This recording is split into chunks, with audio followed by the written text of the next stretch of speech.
Hiçbir şartınızı kabul etmiyoruz. Bunu söyledikten sonra yaşayacağını düşünüyor musun? Ölüm sana ne kadar yakınsa bana da o kadar yakın. Buradan böyle çıkarsanız ölüm planım hazır. İlyas'ı öldürdüler. İlyas'ı bakaydılar. İlyasları tuzağa çekmişler.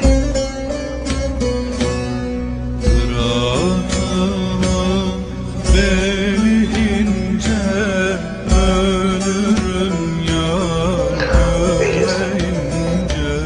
Denedim. Elimden geleni yapmayı denedim ama kurtaramadım. Ölürüm görmeyince telli yatak serdiremem nazlı yarim gelmeyince telli yatak serdiremem nazlı yarim